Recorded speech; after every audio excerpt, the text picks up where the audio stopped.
Hi guys, thank you very much for being here. Polina here talking to you about the questions from last month, and they're all trauma related, and it's all about traumatic experiences from our previous years and about how to deal with them and about where to from here. And it's quite interesting because we've just been through cancer and it's a very domesticated energy, so a few of us probably had to have a look at our past in order to redefine ourselves now and create better futures for ourselves. So the first discussion topic is trauma, inspired by Lena, Kristin, and monetary economics. That's the name. Thank you very much for being here. Let's talk about trauma. Trauma is an inevitable part of growth and reform for many of us, because for us all, we had to have different types of experiences to contort our spirits differently in order to create new types of energy signatures. And then through these types of conditions that we've been put under, we have created a new type of voice for ourselves, or a new type of energy, which then has become us. It feels to me that a lot of healers out there don't like to look at the idea of trauma as a necessary part of reality. And this is harsh.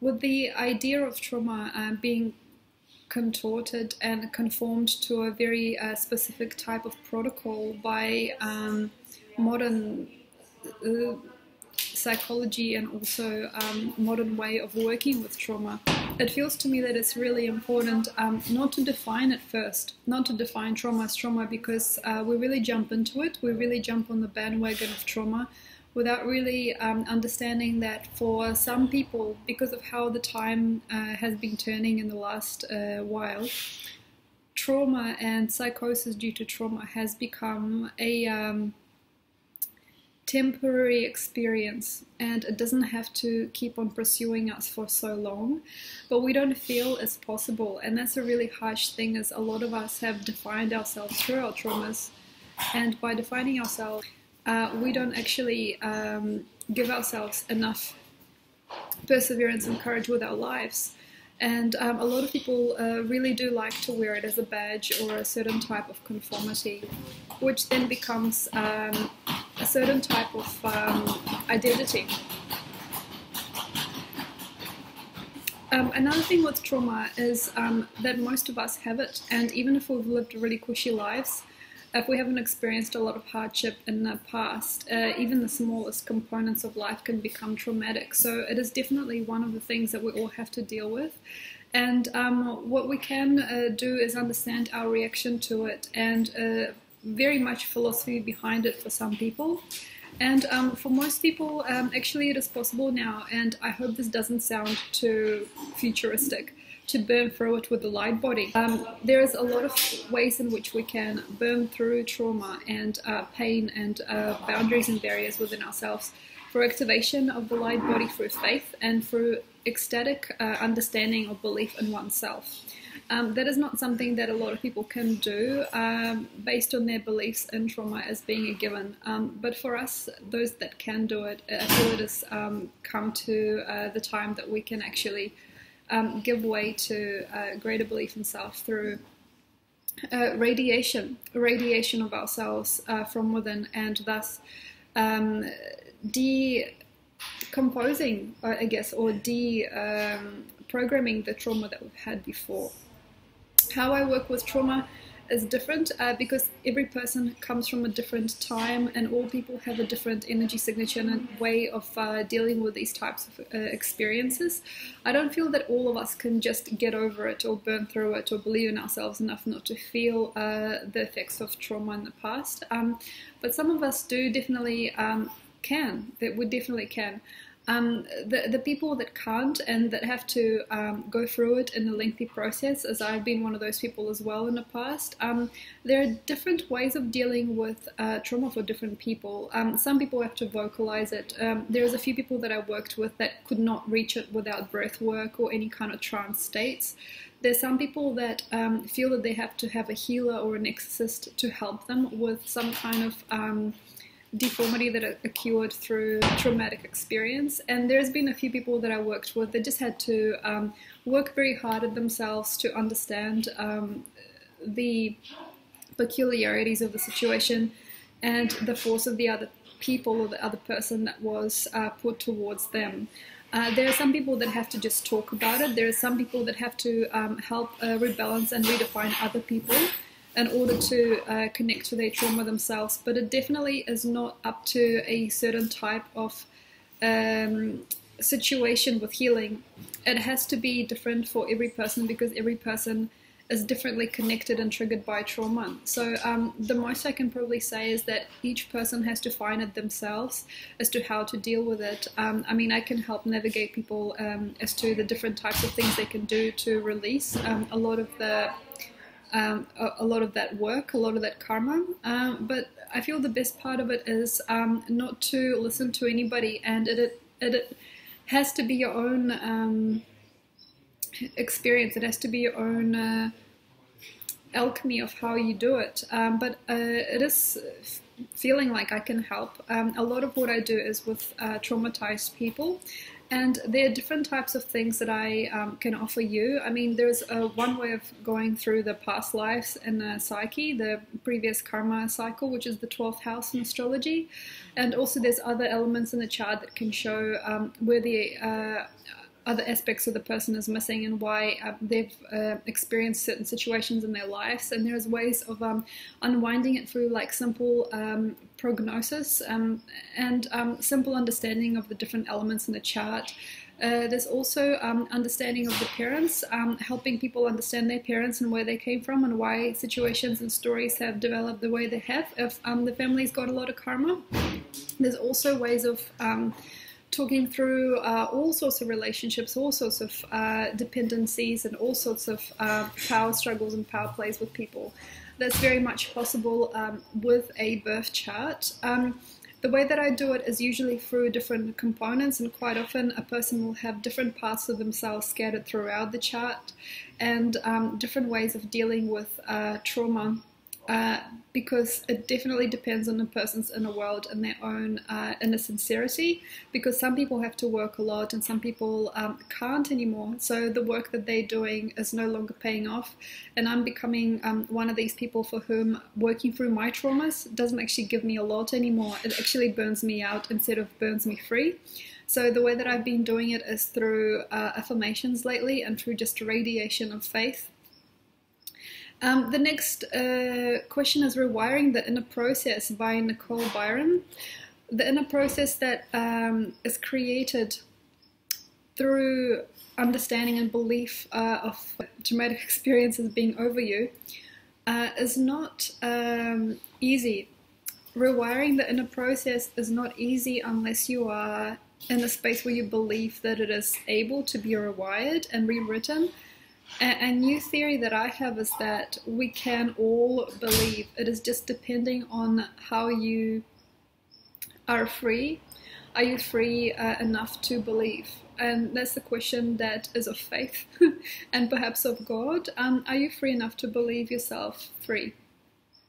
And that's sort of where it begins. And also like the bits and pieces that people can go through and things that they can do in order to rewrite their previous experiences are possible, but it definitely depends on you. There are certain things in the body and the DNA that we cannot yet understand or rewrite, and I've had a look at such aspects as aging and disease and viruses and different programs that we have inherited through lifetimes and lifetimes of generations after generations that we can't really solve yet, but it will come. I feel that we will eventually get higher and higher in frequency, and those of us that can see the codes will pass them on to the others, and they will pass on to the others, and the codes will distribute, and the rewiring will, I feel, happen automatically for you, Nicole, as I feel for me as well. It feels to me that it is sometimes up to us not to force things and just to have faith that there will come a time where we no longer have to suffer certain things. It feels to me that my body has rewired a lot from my trauma because I have been faithful enough to truth and faithful enough to God to connect to larger and larger energy symbols, I would say symbols, larger and larger freedom codes, which has begun as a journey very, very young, but has really escalated in the last couple of years.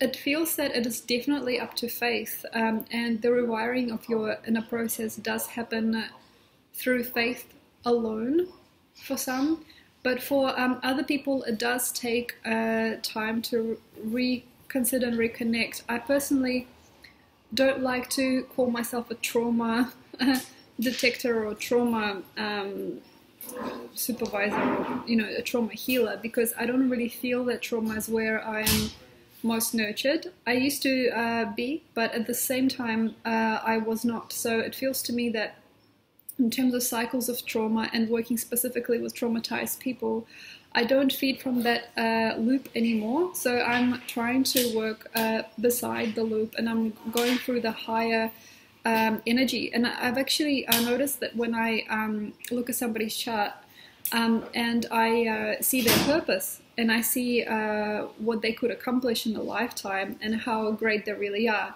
quite often the traumas become a hindrance, and the person shakes them really, really well, because the energy of their energy signature, the energy of their dominance over their own lifetime, the frequency of going higher and doing better and faith in themselves, quite often picks them up out of the trauma cycles, and they no longer have to feel that trauma is a hindrance, and they can see past it. And that's something that's happened to me a few times as well. When I see my higher truth and my highest purpose or my highest joy, then the traumatic cycles that I delve into, and believe it or not, we take pleasure from trauma sometimes. We take pleasure of being in those traumatic cycles. They no longer pleasure me, because I can see that there's a higher experience that is possible. Another question, Journey of the Healer by Leeann Kristiansen. Thank you very much, Leanne. Journey of the Healer is an interesting thing, and it actually links onto the previous topic really well, because I have a feeling that if we feel we need to heal somebody, and we feel that the world is really messed up and people are in trouble, that's not really healing. It's more being part of the cycle. And the cycle is a traumatic cycle because it comes from the feeling of something being unwell. And it feels to me that the healer in him or herself is best when they do not know that they're healing. And that's a really, really fascinating thing to me, because a lot of people who are just doing their work, they're just doing their thing, they're just sitting around, or, they're doing whatever they're doing at their job. Quite often are the ones that are healing people, not the people walking around with a magic stick or a crystal, or, their hands like I'm a Reiki master, or like I'm a tarot card reader, or I'm a psychic, or I'm a hypnotist. It's not like really those types of people that usually do the most work. And most of the work that I've seen that has been really astounding is not being by people who have labeled themselves as healers. It's been by just normal, you and me type of people who just do their work. They just live their world, and they connect no longer to something, like they cracked a code and then they pass on their joy to somebody else, and their faith to somebody else, and they heal too. And sometimes it's just the people who are holding space for you, and occasionally it'll be a person next to you on the bus, or the person that's packed your groceries, that is actually the healer, and not the person that you spend $200 to see, to align your chakras, that come out of, usually quite often come out of alignment anyway after you leave the clinic, or in a day or two. So the best thing to see is that healers, the modality of healing, the modalities of healing don't have to be as straightforward as they are. I mean, lightly said, the esoteric side of things, New Age, isn't that good for a lot of people, because they get really high and mighty about what they've come to be. They get results, and they get really obsessed with their results. They get really, really intense about who they are and what they believe. And there's not a lot of healing that actually happens there, because a person can perform a few tricks with energy, or can perform a few things with connecting to karma or shifting karma, but they're not actually real.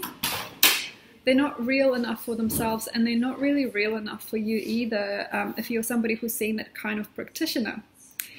the better part of this is that the unconscious world of healing, the unconscious people, or people that believe that there is something else working through them, or they don't know how they do what they do, and they don't puff themselves out because of it. And they probably see the shadow and the light of being a healer and a human being who can perform miracles. These people are the best types of people because they're not concerned about the egoic state of themselves. When you're seeing a healer who doesn't understand what cause and effect is without faith, you know, who doesn't really understand what they do, and they don't want to understand, they just like to wave their magic wand around, and they like the label of the shaman or the Reiki master. That's not so best. It's probably better to see somebody who's either unknowing or see somebody who is not humble, but how can I say, just non-interested, not how can I say, not concerned about the meaning of it all. You know, if you're seeing a healer who is jumping around with a big flag or a big badge, and they feel there is a huge, deep, energetic or, you know, spiritual, esoteric meaning to what they do, there is a lot of trouble that awaits. Because basically, when the healer comes from I heal, I am, it is not very easy to then connect to the right keys after that, and you might feel an alleviation of sorrow or a connection to source, but the long-term effect isn't actually giving you anything over time. The better part of healing is the unconscious type. How to become a healer through, this is the next question actually coming up, through healing one's trauma and alleviating one's hardship, you can definitely start showing other people how you've done it. There's a lot of light in showing people how you've ascended if you have, and you know that you're no longer troubled by certain things. It is a very good thing to do sometimes. But healing modality isn't something that you have to work on or study. For most people, it just comes and you just do it. Like, say you massage somebody's shoulders, they don't have shoulders that are sore anymore, or, you know, you just tell somebody a couple of things and then they come back to you and say that their life has changed. Like, you kind of see it sort of comes to you, it comes into your life as a friend. Healing does. If you're thinking about creating modality for yourself or working with people for a job, it's not something that you have to go out there and get a certificate for, unless you've known all along that you were going to do it since you were little. Quite often it is something that comes into your life when you're at a vibrational state to accept that responsibility, because it is actually quite a big task. It isn't easy because sometimes it takes from you more than it gives, and if we're not balanced within ourselves, healing others without healing ourselves or upgrading our own experience, giving our energy somewhere else is really harsh, and for many people we can't handle. And though there are some people that are caring enough about themselves to have a life of healing, a lot of people cannot, and they still go to work a 9 to 5 or have certain things to think about and worldly things to do at the same time as doing God's work. And that's really, really easy to imagine, you know, say like working a job and then, you know, 6 p.m. till 8 p.m. having massage or Reiki clients or psychic clients. But as I have found from my own experience, and as I've been told from when I was younger, that it is not so good to do spiritual work, psychic work, or healing work at the same time as doing worldly things. It isn't. If you are thinking about creating a healing business or your own modality or your own practice, it isn't so good to mix the two. So for example, if somebody works at a bank and then they come home and do psychic reading, they can mix with their world, and that can be very, very distorting. I mean, I had to give up most of what I had to do this. And it's not that I'm doing this for you guys, it's just that I'm doing it for me, and this is the only thing that really makes sense now. And I've been a lot of different things, and I could have gone a lot of different ways, but this is the path that became my path. So with healing, it's an understanding to be a proficient energy healer or proficient energy coach. It must be a sacrifice. And as you probably heard the stories, there's always in old stories a woman that lives on the side of the village, you know, the witch that has her own home or has her own very special world that other people don't mix in. So for many people who are really, really serious about their psychic studies or very, very intense about spiritual work and their path with God, a lot of us, we have to give in, and we've got to give in everything that we have. And many of us have to just say, take me where you need me. And we have to have a lot of trust and faith and love and fearlessness in order to do that, because mind you, many of us can do both, but most of us, we lose everything. Like, we lose our friends, we lose our families, and we lose our, special friends, our lovers as well, because not many people can balance the reality of everyday world and the reality of being between dimensions. And the last question is from Starla Creasey, which is about families and starting your own families from broken past, and does it help? I would not advise anybody to create a family because your family sucked. I would not. Actually, I wouldn't make it the truth for everyone, but it is very important, I feel, to be in a situation where you start your family not to fix your own previous karma. Like, it's not the point of having a family of your own is to fix your parents' mistakes. The humor is that most people have families because they haven't had enough of a family home elsewhere, and they create a certain type of safety net with another person through connecting to somebody else or creating somebody else. It would not be a wise idea to create a family home out of previous inconsistency with your parents as well. Because say if you don't like your mom and then you want to be a mom, it isn't easy, because quite often if there is a lot of anger and frustration with the parent, the child grows up to be somebody who is not very happy with their parents either. And that's really hard to see when the things you said to your mother are going to be said to you for your child. And that's another thing also for me.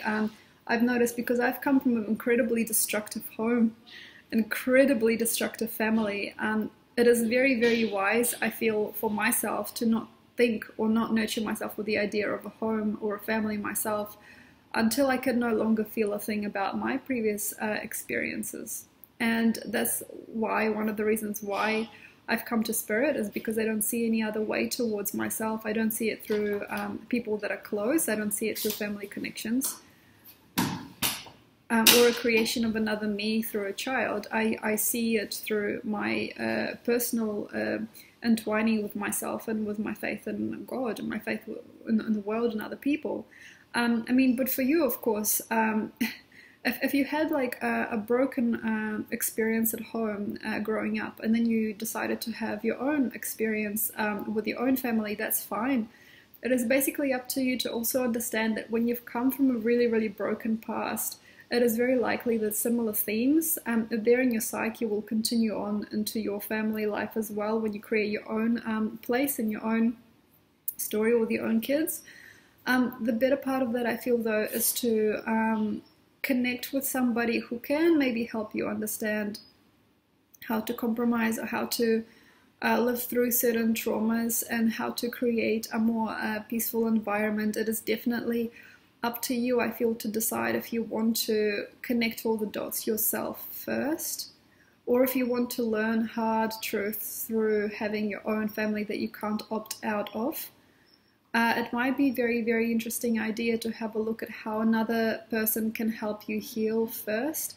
It may be nice to have a look at how you are with a dog or a puppy before you have a baby. It might be nice to see what you like as a couple before you move in. It might be nice to see what you like for a while before you marry, maybe 2 or 3 years at least, or even 4 years before you decide to embark on a really steady journey. Because with broken home situations or with traumatizing experiences in the youth, it is very, very hard sometimes to rewire those things.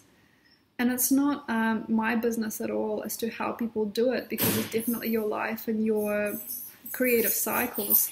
But I found with me, the trauma that my mother had with her father and the trauma that my mum's mum had with her father. That is still continuing. And what happened on my father's line 6 or 7 generations ago is still calibrating into my DNA. So it's very, very easy to see the way out sometimes when we're looking subjectively at these situations. That's actually one of my strengths, is to kind of see where all the pieces fit in consciously. But at the same time, when we are in a family home, when we're in the family, this is the energy of Cancer and Pisces actually as well. So with this type of watery frequency, it's not easy to see what's real and what's not sometimes. It's really hard to define what's right and what's wrong, because when we are in this unconscious state at home, in a house, where we're looking at our past, our present, and our future, it's really, really easy to get lost. So though we can sort of consciously understand what happened, sometimes we can be in those situations and we can attract experiences of people to us that are not so good, or we can recreate the same trauma cycles with people. So the way out of it, I feel, is not through having your own family yet, but instead of having a look at how you can reconnect those dots inside yourself. And the best thing, I think, is to practice. You know, if you really want to one day have a child, and one day if you're really desiring to have a husband and a family of your own, it would be really, really nice to have a look at how you can practice. So for that reason, it's nice to live with a different variety of people. It's really nice to have animals. It's good to see how you do with girlfriends. It's good to see how you do with older people in the same house. It's good to have live-in situations. Why? Because they prepare you for what is to come. And if you have come from one situation and you want to go into another pretty much as soon as possible, that's not so good. Anyway, thank you very much for listening. If you disagree with some of what I said, let me know. I'm sorry if it hasn't been exactly what you expected. I'm currently in the Czech Republic. I am in Prague, and I'm moving on to a different city very soon. If you'd like to know more about me, or if you'd like to check out my website, have a look at the links below, and I'll see you later. Thank you. Bye.